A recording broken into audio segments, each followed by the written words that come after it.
한 주 동안 평안하셨습니까? 네.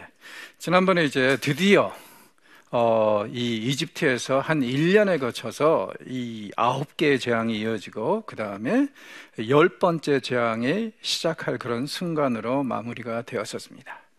그리고 이제 이 10번째 재앙이 얼마나 특별한지 이 10번째 재앙에 대해서는 시작하시기 전에 6월절이라는 그 이름을 주시면서 특별한 그런 규례라는 거, 그리고 이것이 두루두루 기념이 돼야 된다고 해서 강조하시고, 그 다음에 이것이 무엇을 의미하는가를 분명히 얘기했습니다.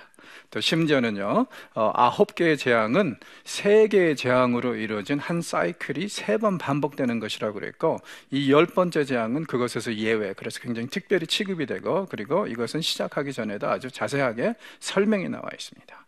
즉 다시 말해서 이 10번째 재앙이 이 10재앙의 가장 핵심이고, 그 다음에 처음 9번째 재앙은 이 10번째 재앙을 준비하는 단계라고 얘기할 수 있을 것 같아요. 그리고 하나님은요, 드디어 430년 만에 이스라엘이 이집트를 떠날 수 있게 되었다는 그 말씀으로 마무리가 되었습니다. 오늘은 이제 그 이어서 6월절과 함께 항상 성경에서 보면 함께 취급되는 무교절 이야기가 이제 또 시작이 됩니다. 자, 무교절은 어떤 거, 이름이 왜 무교절이냐면은 이날은 누룩을 넣지 않은, 그러니까 이 밀가루로 빵을 만들 때 누룩을 넣지 않아서 그냥 이제 플랫하게 나올 수 있는 그런 빵을 만드는 그런 기간이, 그걸 먹는 기간인데, 이게 일주일 동안 진행이 됩니다. 그리고 첫째 날하고 마지막 날은 아예 일하지 말고 함께 하나님 앞에서 모여서 기념하라고 그렇게 얘기를 하고 있습니다. 또 한 가지는 이제 6월절과 무교절은 하나로 이제 취급이 될 뿐만 아니라 이 두 가지는 영원히 기념되고 기억되도록 그렇게 강조를 하고 있습니다. 성경에서 어떤 이 절기를 주실 때는 이렇게 이 영원히 기억되고 기념되기를 원합니다. 왜 그렇죠? 하나님의 은혜라는 것은 단순히 한 번 끝나고 그냥 지나가는 것이 아니라 두고두고 묵상하고 기념하는 것입니다. 그래야만이 제 효과가 나타나고, 그 다음에 이렇게 하나님의 은혜를 묵상하고 나면은 오늘 우리가 당면하고 있는 어려운 문제들이 다 정리가 되고 미래에 대한 불안감이 또 확실히 해소가 되기 때문에 그렇습니다. 저는 사실은요, 두고두고 기념한다는 것을 저희 아이들한테 배웠어요. 성경에 보면은 너희들이 아이들 같아야지 천국에 들어갈 수 있다고 그러시지 않습니까? 저는 그게 무슨 뜻인지 몰랐어요. 그리고 아이들이라는 게 단순히 그냥 뭐 이렇게 순수하면 되는 거로 생각을 했는데, 그런 면모도 있겠지만 그 외에 또 굉장히 중요한 면모가 있더라고요.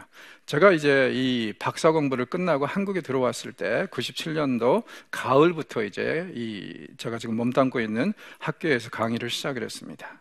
8월 달에 한국에 들어왔어요. 우리 아이들이 그때 쌍둥이 여자아이들은 2학년, 그 다음에 남자의 연년생은 1학년, 미국에서 그렇게 마치고 들어왔습니다. 얘네들이 한국말을 잘 못하죠. 그런 상황에서 이제 가을 학기는 그럭저럭 넘어갔어요. 힘들게 갔지만. 그런데 이제 이듬해 3월 달에 문제가 생겼습니다. 어떤 문제가 생겼냐면은 이 3월이면은 새로운 반이 시작이 되잖아요. 근데 이 우리 쌍둥이들을 일부러 같은 반에 넣는데 그 반 선생님이 좀 특별하신 분이었어요.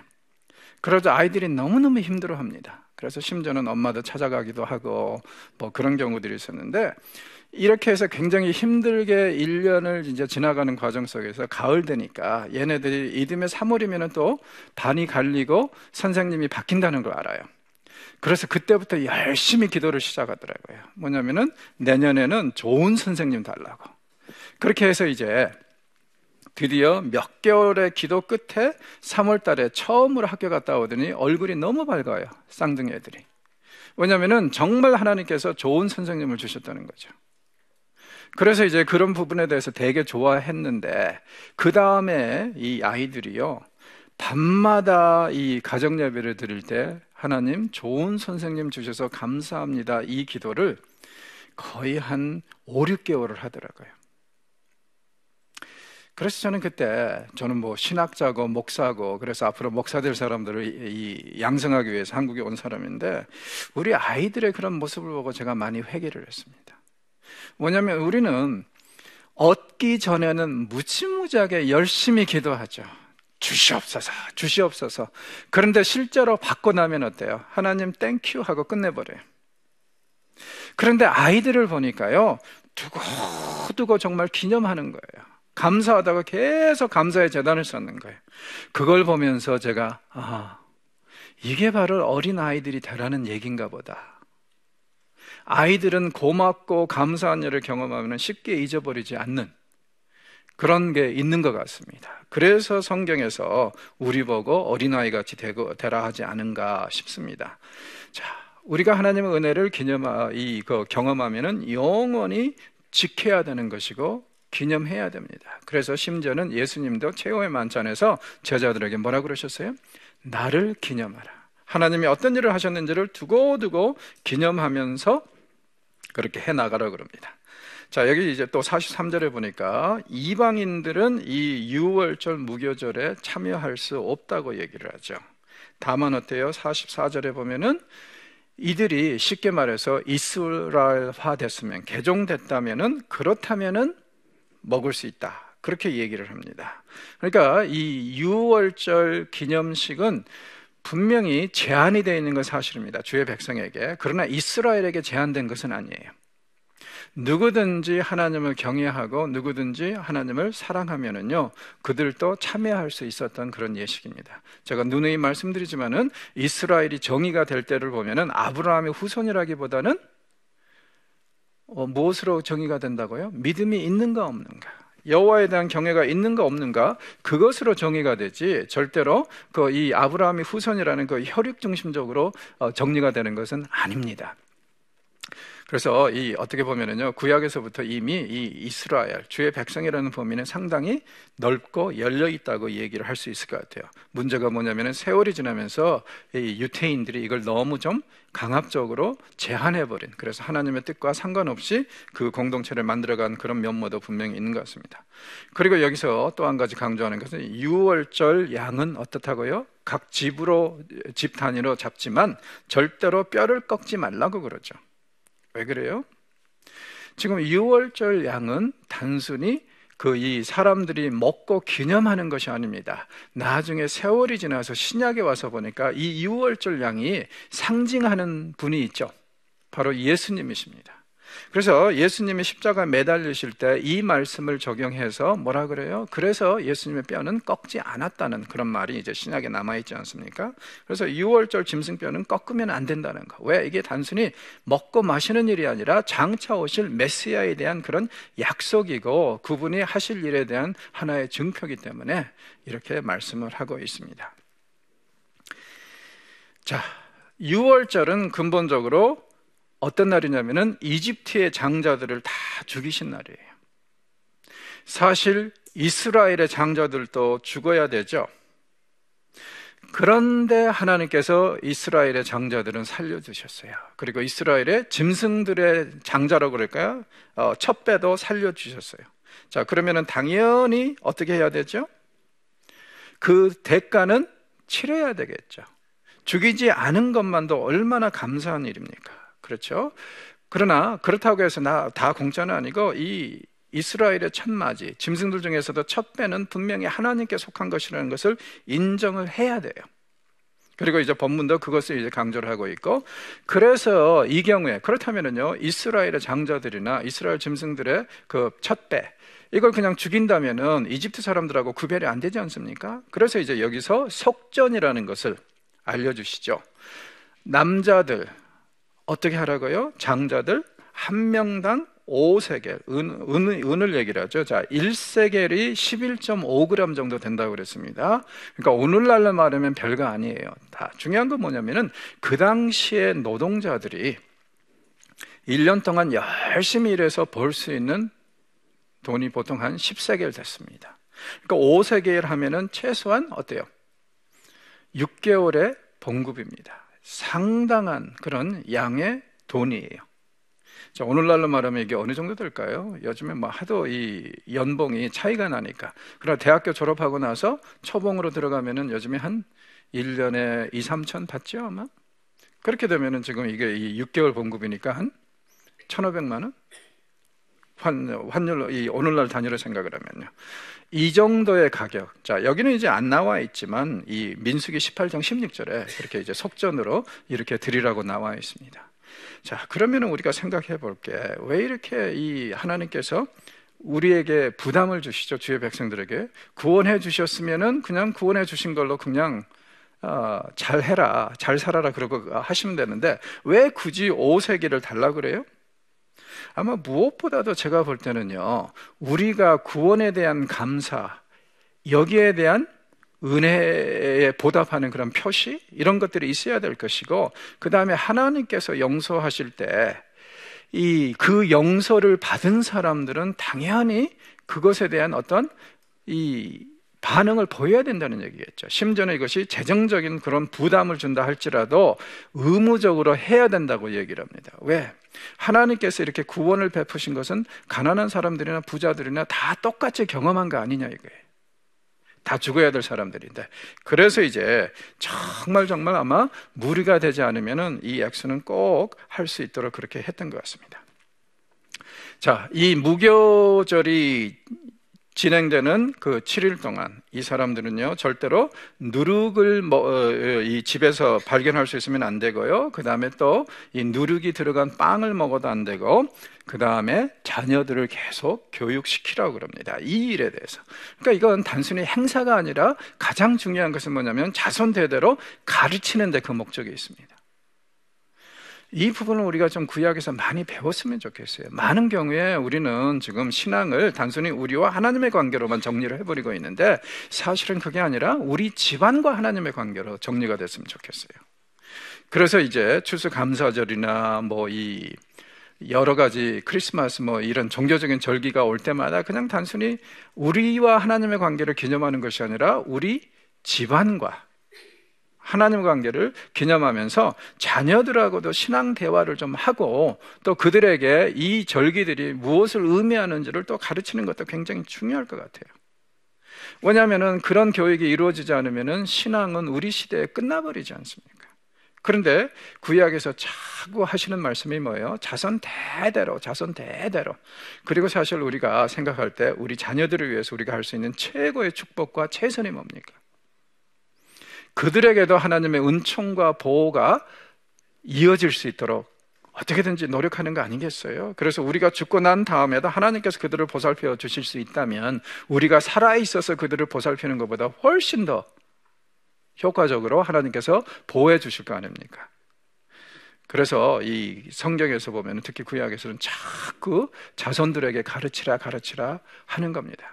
그래서 이제부터는요, 종교적인 절기가 오면은 그냥 단순히 즐기고 기뻐할 게 아니라 자녀들하고 손주들하고 대화하는, 하나님에 대해서, 기독교에 대해서, 신앙에 대해서 대화하는 그런 기회. 그래서 기회가 되면 될 때마다 하여튼 그들에게 이 좀 신앙을 전수해주는 그런 기회로 삼았으면 좋겠습니다. 그리고 그 절에 보니까 이 하나님께로부터 경험한 은혜를 마음에 새기는 것도 굉장히 중요하다고 그러죠.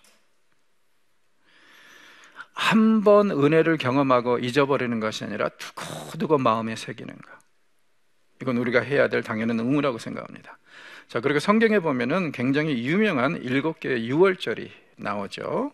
이 본문에서 나오는 첫 번째 유월절, 그 다음에 민수기 9장에 보면은 광야에서 그들이 기념하는 유월절, 그 다음에 여호수아기 5장에 보면은 이제 가나안에 입성하자마자 길갈에서 기념하는 유월절, 그 다음에 역대기하 30장에 보면은 히스기야 때 북왕국까지 망해버리는데, 그런 상황에서 히스기야가 북왕국 사람들, 남은 사람들까지 데려다가 유월절을 성대하게 지내는 그런 이야기가 나오고, 그 다음에 역대기 35장에 보면은 요시야 왕이 또 유월절을 굉장히 성대하게 지냈던 것을 기록하고 있습니다. 그리고 에스라서 6장에 보면은 귀향민들이 바벨론에서 돌아와서 유월절을 기념하는 이야기가 나오고, 그 다음에 신약에서는 예수님이 최후의 만찬 때 제자들하고 유월절을 기념하는 그 이야기가 복음서에 나와 있죠. 그래서 성경에는 이 7개의 굉장히 중요한 유월절에 대한 언급이 기록이 되어 있습니다. 말씀드렸듯이 왜 경제적인 이 부담을 주시는가? 무엇보다도 그들이 정말 하나님의 은혜는 공짜가 아니라는 거, 그것을 이제 다시 한번 강조하기 위해서, 그리고 이 우리가 그 입은 구원에 대해서 어느 정도의 보답을 하고 대가를 치름으로 인해서 하나님께서도 우리에게 그냥 단순히 이렇게 되라 하고 베푸신 것이 아니라 분명히 하나님도 상당한 대가를 치르면서 우리를 구원하셨다는 것을 계속 기념하기 위해서 그렇게 하는 것 같습니다. 자, 하나님께서 이 섹션에 보면은요, 왜 곧바로 가나안 땅으로 들어갈 수 있는 지름길로 돌아가시지 않았는지 말씀하십니다. 왜 그렇다고요? 분명히 이 시대에는요, 이집트에서 가나안으로 약속의 땅으로 곧장 들어가는 지름길이 해안 쪽으로 있었어요. 그리고 캐러반들이 이 루트를 계속 사용해서 아프리카에서 유럽까지 다니고 그랬었는데, 이 길로 안 가게 하는 것은요, 가다 보면은 특히 이제 해안도로가 상업도로다 보니까 어떻게 될까요? 곳곳마다 세금을 걷고 통행세를 걷는 그런 민족들이 있을 거 아닙니까? 그러면 이 민족들하고 부딪히게 되는데, 그렇게 해서 전쟁을 하게 되면은 혹시 이스라엘이 좌절하고 이집트로 돌아갈까봐 그래서 안 하셨다고 합니다. 그 다음에 또 한 가지 이유는 뭐냐면은 이집트 사람들에게 뻔때를 보이기 위해서. 어떻게 해요? 마치 이들이 횡설수설하는 것처럼 홍해 앞에서 그렇게 여건을 만들어서 조금 이따 보면은 바로가 이 큰 군대를 보내가지고 이스라엘을 치려고 하는, 그때 이스라엘은 홍해를 건너는데 이들에게는 생명의 길인데 그 뒤를 쫓아왔던 이집트에게는 죽음의 길이죠. 그래서 이렇게 해서 다시는 그 사건 이후로 보면은요, 다시는 이집트가 이스라엘을 이렇게 노골적으로 노예 부리듯이 그렇게 부리고 괴롭히지는 못합니다.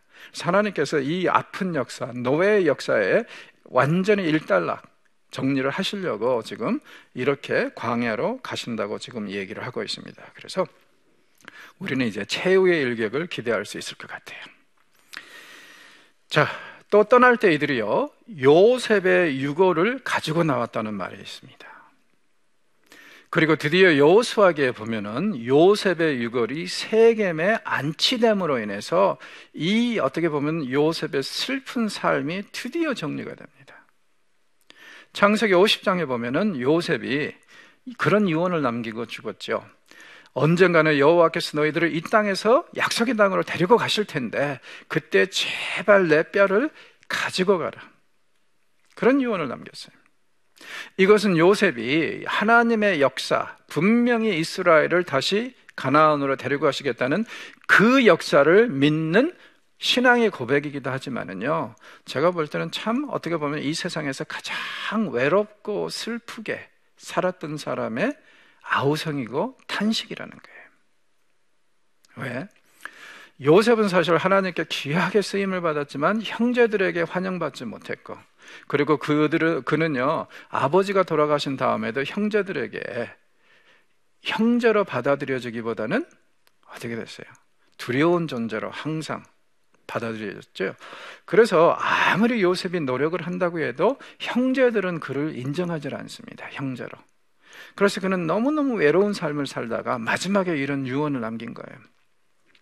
만약에 내가 살아생전에 내 가족들에게, 내 집안에서 형제로 인정받지 못했다면, 그리고 사실 요셉은 어렸을 때 어머니를 잃었고 그 다음에 17살 때 노예로 팔려서 타국으로 온 사람 아닙니까?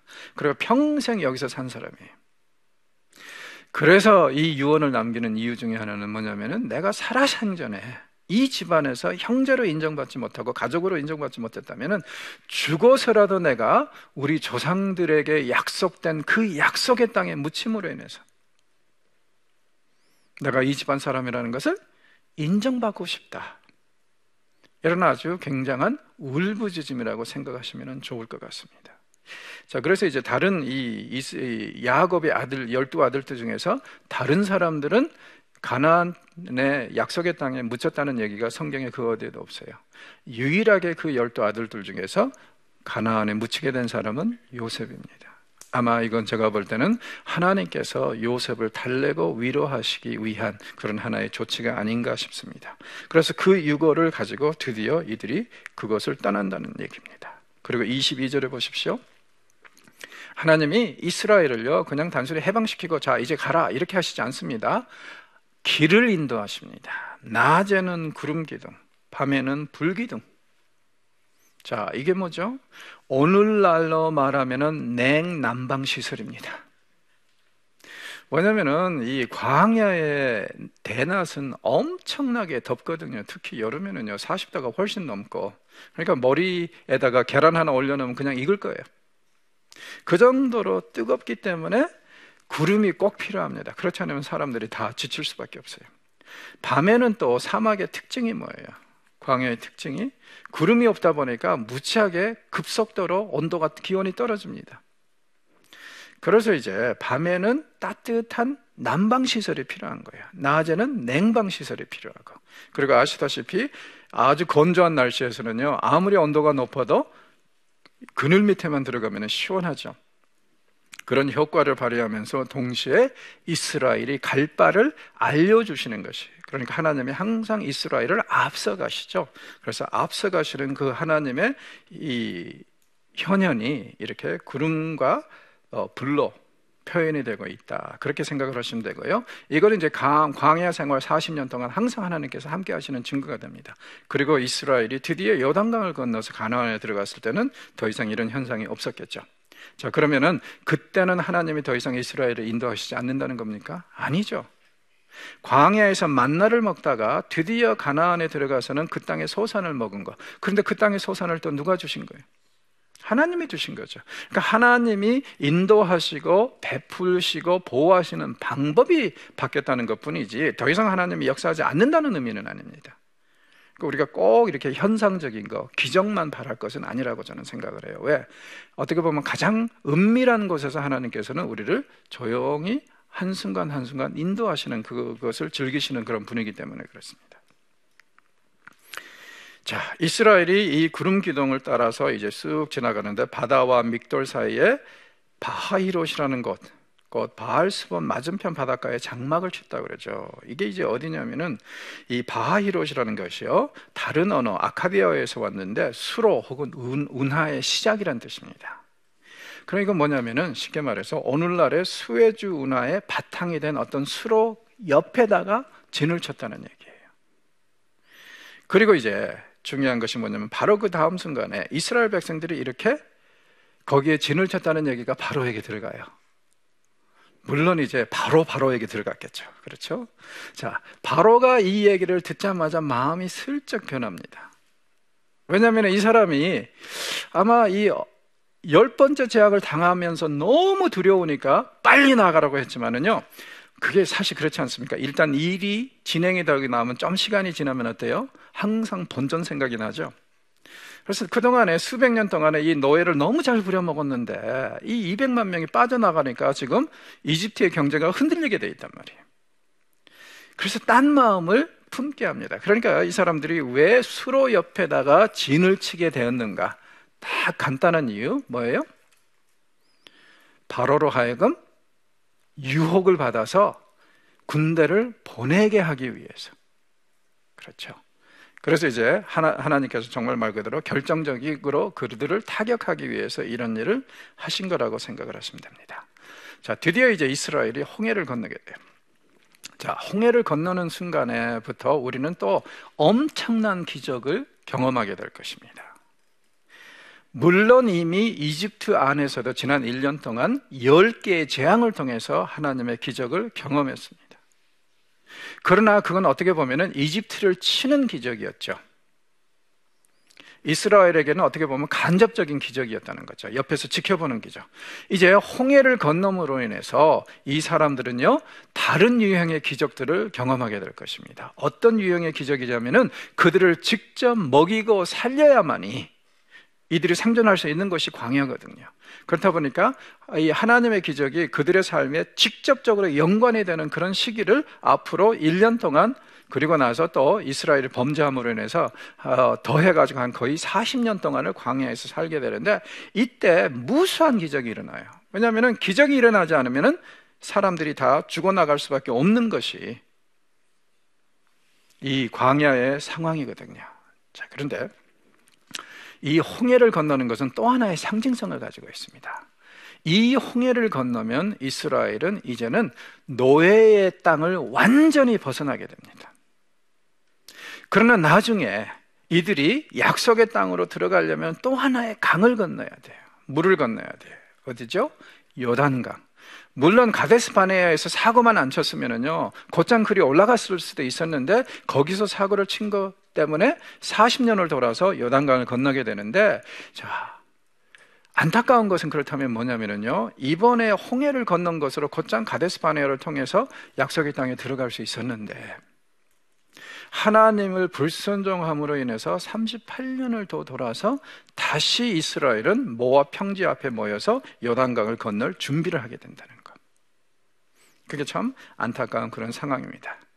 자, 말씀드렸듯이 이 40년 동안 이스라엘은 엄청난 기적을 경험할 겁니다. 그리고 기적을 경험하는 것은 좋은 거죠. 왜냐하면 그만큼 하나님이 우리와 함께 하신다는 직접적인 증표가 되니까 이건 좋은 거예요. 자, 문제는 뭐냐면은 기적은 절대로 사람을 변화시킬 수 없다는 거예요. 우리 생각에는요, 하나님께서 우리에게 이적만 보여주시면 우리가 확 바뀔 것 같죠.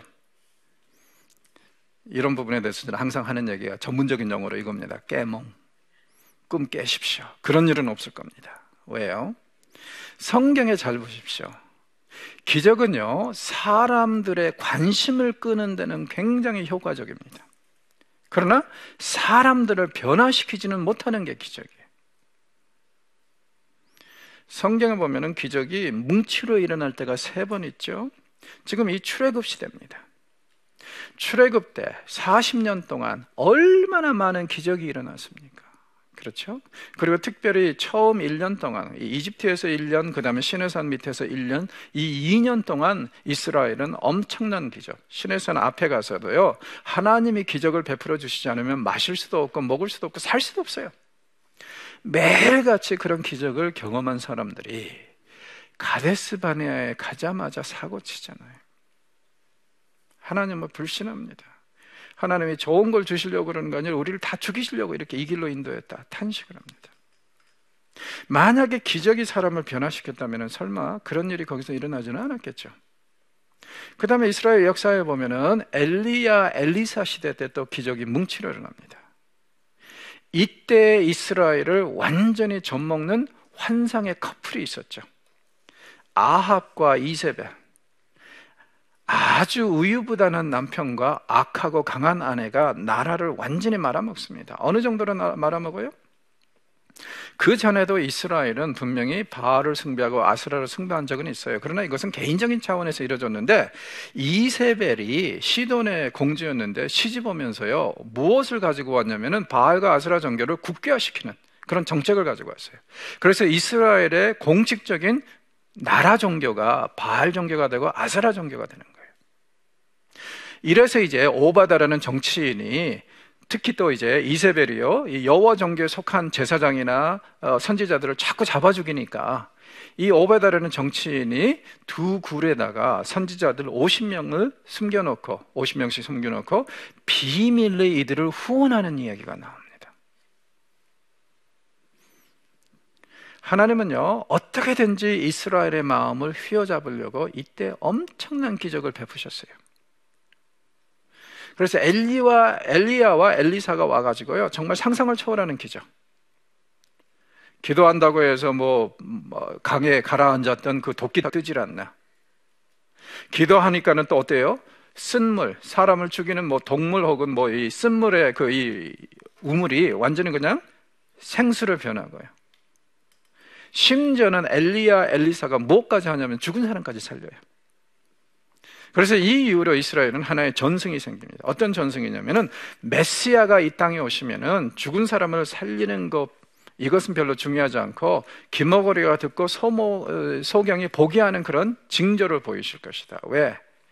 선지자들도 죽은 사람을 살릴 정도라면 죽은 사람 살리는 것은 쉬운 일이라 이거예요. 그러니까 메시아는 선지자들이 하지 못한 어려운 일을 해야 되는데, 그게 뭐냐면은 맹인이 보고 기머거리가 듣게 하는 것이 그게 훨씬 더 어렵기 때문에 구약에 보면 그 어디에도 선지자가 기머거리가 듣게 하고 맹인이 보게 하는 이야기가 없지 않습니까? 반면에 여기 선지자들을 보니까 어때요? 죽은 사람을 살리거든요. 왜? 그 사람들 논리에 의하면은 죽은 사람 살리는 것은 맹인이 보게 하는 것보다 더 쉬운 일이니까. 그래서 이런 전승이 생길 정도로 엄청난 기적이 일어나요. 그러나 역시 문제는 뭡니까? 안 바뀝니다. 그리고 예수님 시대를 보십시오. 세 번째로, 예수님은요, 오병이어로 2만 명을 먹이신 분이고, 죽은 사람도 살리고 귀머거리도 듣게 하고 소경도 보게 하신 아주 대단한 미라클 월커였어요. 그러나 결국 그들은 어떡합니까? 그런 예수님을 십자가에 못 박지 않습니까? 그러니까 우리가 계속 의식해야 될 것은, 종종 우리의 신앙의 이 보탬이 되기 위해서 기적이 필요할 때가 있어요. 우리를 격려하시는 차원에서 하나님의 기적을 좀 베풀어 주시면 좋겠어요. 사람들의 관심을 끌기 위해서라도 어떻게 기적을 막 행해 주셨으면 좋겠어요. 그러나 이거 한 가지는 꼭 기억하시라는 거예요. 기적은 사람을 변화시키지 못한다는 거예요. 그렇다면 성경에 의하면 무엇이 사람을 변화시켜요? 하나님의 말씀 외에는 없습니다. 자, 그래서 사역자들이, 선교사들이, 또 성도들이 하나님의 말씀을 꾸준히 묵상하고 가르쳐야 된다는 거예요. 왜? 하나님의 말씀 외에는요, 사람의 마음을 휘어잡고 변화시킬 수 있는 게 하나도 없다는 거죠. 그래서 이것이 우리의 사역의 주 목표가 되어야 되고 목적이 되어야 됩니다.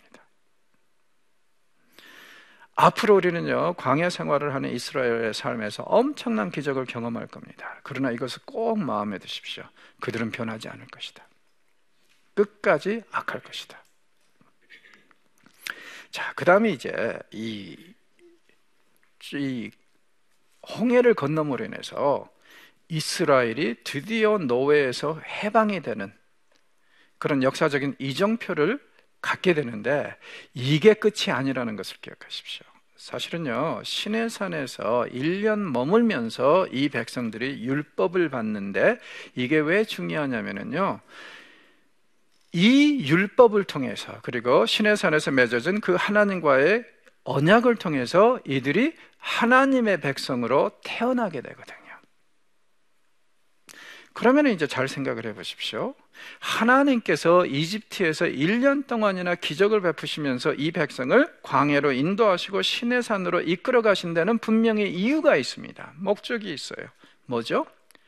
그들을 자기 백성 삼으시려고. 여러분, 세상에 공짜는 없습니다. 그렇죠? 하나님께서 구원하신 것, 무엇을 위한 목적이라고요? 무언가 목적이 있다고 그랬죠? 그들을 주의 백성 삼으시려고. 그러니까 출애굽기는요, 단순히 고생하고 있는 이스라엘 백성들을 찾아오셔서, 야, 내가 너희들을 구해줬다, 이제 가라, 너희들 마음대로 살아라, 이런 이야기가 아니라는 거예요. 하나님께서 자기 백성 삼으시려고 이스라엘을 의도적으로 이집트에서 구해내신 이야기입니다. 그리고 그들을 그냥 떠나라고 하지 않고 시내산으로 끌고 가세요. 그리고 거기서 1년 동안 지내면서 그들에게 온갖 율법을 주십니다. 이게 뭐냐면은 하늘나라 백성이 지켜야 될, 준수해야 될 하늘나라 헌장입니다. 그렇다면은 하나님께서 우리를 주의 백성으로 삼으시기 위해서 이렇게 구원하셨다. 그러면 공짜가 아니다. 아니요, 공짜가 아니긴 한데 사실은요, 이건 정말 제가 볼 때는 아름다운 구속입니다. 그렇죠? 우리의 삶의 목표를 주시고 하늘나라 백성이 되게 하는 그 시민권을 주셨는데, 이게 얼마나 좋은 거예요. 그래서 이제 율법을 잘 보시면은, 우리가 이제 나중에 자세하게 보겠지만은요, 율법들이요, 우리에게 짐을 지어주는 것이 사실은 아닙니다. 율법은 절대 그런 게 아니에요. 율법은 하늘나라 백성들이 이 땅에서 준수하고 서로 이렇게 지키고 살아가면은요, 모든 사람들이, 그 공동체에 속한 사람들이 행복해질 수 있는 행복 보장 헌장이에요. 이것을 제대로 이해하려면 분명히 나 앞에 공동체를 두셔야 됩니다. 그래서 공동체의 윤리와 공동체의 질서와 공동체의 가치관에 관한 것이 율법인데, 이걸 잘 지키면은 공동체에 속한 모든 사람들이 행복해진다 이거죠. 그래서 그 율법은요, 절대 부정적인 것이 아니라는 거. 그렇다면은요, 하나님께서 우리를 구원해 주셨을 뿐만 아니라 자기 백성 삼으시는 그런 은혜까지 베푸셨다고 얘기할 수 있을 것 같습니다. 그래서 율법에 대한 이해를 우리가 많이 수정해야 될 것 같아요. 앞에서 바로가 이스라엘 백성들이 지금 진을 치고 있다는 얘기를 들었어요. 여기 보니까 드디어 이제 어떻습니까? 5절에 보니까 바로가 그들을 내보낸 것을 후회하기 시작합니다. 그리고 이제 나서 그러면은 군대를 보내가지고 쫓아라, 다시 잡아와라. 왜? 200만 명의 노예가 빠져나갔는데 이거 경제적으로 계산해 보니까 너무 어이없다 이거죠. 자기가 한순간에 멍해져 가지고 머리가 백지창이 돼 가지고 내보냈는데 너무 두려워서. 그런데 시간이 지나고 나니까 이거 너무 억울한 일이라는 거죠. 그래서 가서 다시 잡아와라. 이렇게 결정을 합니다. 자, 출애굽기에서 특히 바로와 하나님의 갈등에서 우리가 계속 보았던 게 뭐냐면은 바로가 결정하지만 사실은 그 뒤에 하나님의 계획이 항상 숨어져 있는 경우들이 많았죠. 그래서 심지어는 이제 5번째, 6번째 장부터는 바로가 자꾸 회개하려고 해도 하나님께서 회개를 받지 않으셨어요. 자, 이번에도 바로가 마음을 고쳐먹은 거, 이건 분명히 바로가 책임져야 될 일이죠. 죽이가는 거. 그런데 8절을 잘 보십시오. 왜 이렇게 바로가 딴 마음을 먹게 됐다고요? 하나님께서 그의 마음을 완악하게 하셨기 때문에. 즉 다시 말해서 바로가 이렇게요, 내가 큰 실수를 했구나, 빨리 쫓아가서 쟤네들 잡아와라, 이렇게 명령을 내린 데는 사실은 하나님이 하신 일이라는 거죠. 왜? 마지막 일격을 가격하기 위해서. 자, 그렇죠? 자, 그렇습니다.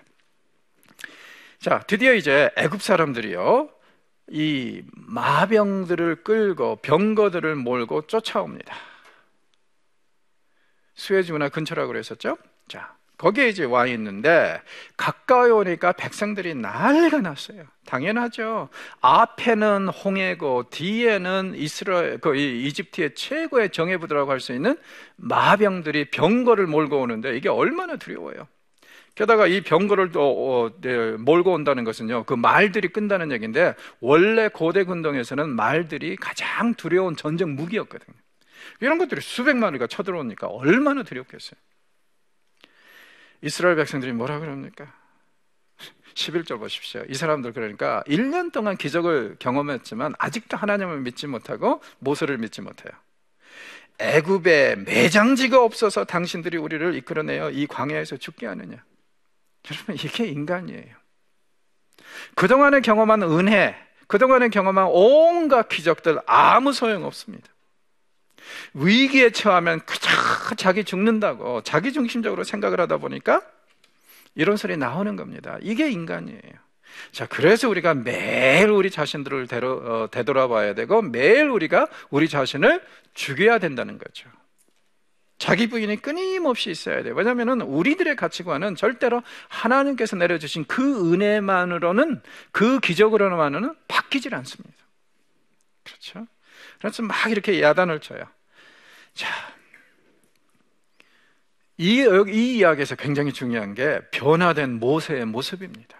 13절을 보시죠. 백성들이 막 이렇게 원망했을 때, 옛날에는요, 이집트에서는 아론과 이 모세가 바로를 상대로 대적했을 때 백성들이 이렇게 원망하면 까딱하면 뭐라 그랬어요? 하나님, 내가 이런다고, 이렇기 때문에 안 온다고 그러지 않았습니까? 하면서 하나님을 들이받았잖아요. 자, 이번에 보십시오. 모세가 변화됐어요. 너희는 두려워하지 말고 가만히 서서 여호와께서 오늘 너희를 위하여 행하시는 구원을 보라. 저는요, 이 출애굽 이야기 1년 동안 진행된 온갖 재앙들, 이게 드러낸 가장 중요한 변화는 바로 모세의 변화라고 생각을 합니다. 이집트로 끌려갈, 사실은 하나님께서 보내셨는데 강제로 끌려간 거나 다름없죠. 하나도 안 가려고 그러니까 하나님 뭐라고 그랬어요? 이제 그만 좀 해대고 좀 가라. 화를 내시면서 억지로 보내셨잖아요. 이집트 안에서도요, 바로가 반대를 할 때마다, 백성들이 원망할 때마다 내가 이렇기 때문에 안 온다고 그러지 않았습니까? 이렇게 해냈단 말이에요. 지금 어떻게 보면 모세는요, 아주 최고의 위기를 맞이하고 있어요. 앞에는 홍해입니다. 뒤에는 이집트 군대가 쳐들어오고 있어요. 그런데 거기서 뭐라고 그래요? 너희는 두려워하지 말고 가만히 서서 아무것도 하지 말고 아무것도 생각하지 말고 오직 여호와를 바라봐라. 그리고 그들이 그 여호와께서 너희를 어떻게 구원하시는지를 보라. 대단한 믿음의 선진으로 변한 겁니다. 모세의 자존감이 완전히 치료가 된 것 같아요. 모세의 연약함이 완전히 그냥 회복이 된 것 같습니다. 그래서 이렇게 담대하게 얘기를 합니다.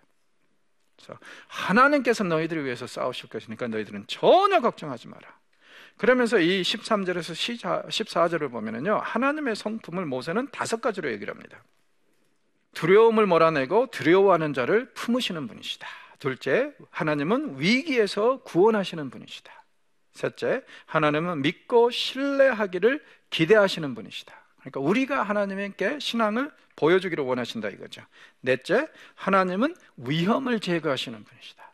다섯 번째, 하나님은 악의 세력과 끊임없이 싸우시는 분이다. 그리고 이 이야기에서는 지금 악의 세력이 누구냐면은 이집트예요. 그러니 당연히 싸우실 것을 분명히 이런 식으로 선언합니다. 자, 모세가 또 하나님께 부르짖었겠죠. 어떤 기도를 드렸는지 우리는 모릅니다. 하나님의 반응이 15절에 기록이 되어 있는데, 너는 어찌하여 내게 부르짖느냐? 이스라엘 자손에게 명령하여 앞으로 나가게 하라. 마치 꾸중하시는 것 같죠? 이게 이제 단순히 뭐냐면은, 모세야, 지금은 기도할 때가 아니라 어떤 때냐면은 이스라엘 백성들을 끌고 홍해를 갈라서 건너갈 때라는 거예요.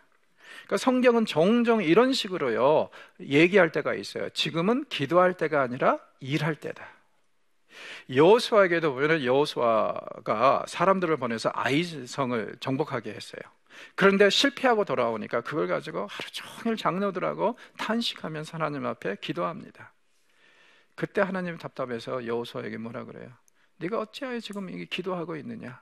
지금은 일할 때다.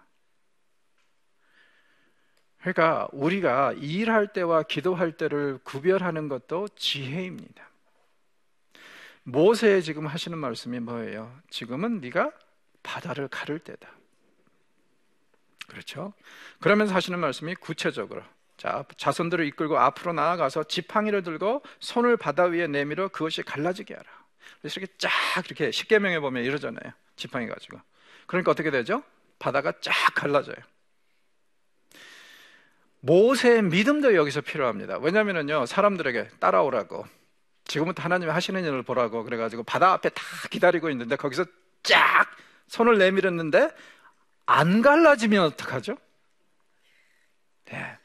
아주 백성들 앞에서 이 엄청난 수모를 당할 수밖에 없죠. 얼마나 창피를 당할 수 있겠어요. 그래서 이제 성경에 보면은 자주 이런 현상들이 일어납니다. 하나님께서 기적을 베푸시기 전에는요, 꼭 거기에 연루된 사람들에게 믿음을 요구하시는 경우들이 많아요. 여기서도 하나님께서 하시는 말씀이, 모세야, 너 믿음 한번 보자. 그래서 모세가 정작 하나님을 믿고, 왜냐하면 솔직히 말해서 아무리 여러분이 바다를 향해서 이렇게 손을 내민다고 해가지고 바다가 갈라질 일은 없지 않습니까? 여기에는 지금 특별한 상황이죠. 그렇죠? 그런 일을 이룰 수 있는지 한번 보자 이거예요. 그래서 결국에는 어떻습니까? 이스라엘 백성들은 이 바다를 마른 땅으로 건넙니다. 그러나 그 뒤를 쫓았던 이집트 군대에게는 그것이 어떻게 돼요? 완전히 묘지가 되어버리죠. 그렇습니다. 생각해 보십시오. 같은 길인데 하나에게는 생명의 길이 되고 다른 사람들에게는 죽음의 길이 된다. 우리는 아마 살다 보면은 이런 경험을 종종 우리의 삶에서도 하는 것 같아요. 분명히 같은 건데 하나에게는 생명을 주는 것, 다른 하나에게는 죽음을 주는 것. 사실 여호수아에게도 그런 현상이 분명히 일어났죠. 가나안 사람들이 다 똑같은 정보를 공유합니다. 이스라엘이 쳐들어온다. 그런데 그 정보에 대해서 어떻게 반응하였냐에 따라서 라합과 기브온 사람들은 다 살았어요. 나머지 가나안 사람들, 31명의 왕들을 포함한 나머지 가나안 사람들은 다 죽었습니다. 아마 하나님께서는 똑같은 진리를 가지고 우리에게 도전하시는 것 같습니다. 과연 이것을 통해서 네가 죽음의 길로 임할 것이냐, 아니면은 생명의 길로 임할 것이냐. 우리 모두에게 하늘나라에 대한 비밀과 복음을 주셨습니다. 거기에 대한 반응에 따라서 이 복음이 우리에게는 생명의 길이 될 수 있지만 거부하는 자들에게는 죽음의 길이 되는 것이죠. 그래서 삶에서는 끊임없이 우리가 선택을 해야 되는데 정말 적절한 선택을 해야 되지 않나 싶습니다. 자, 오늘은 이렇게 이스라엘을 그렇게 지난 430년 동안 노예로 삼고 괴롭혔던 그 이집트의 최종 죽음으로 마무리하겠습니다. 고맙습니다.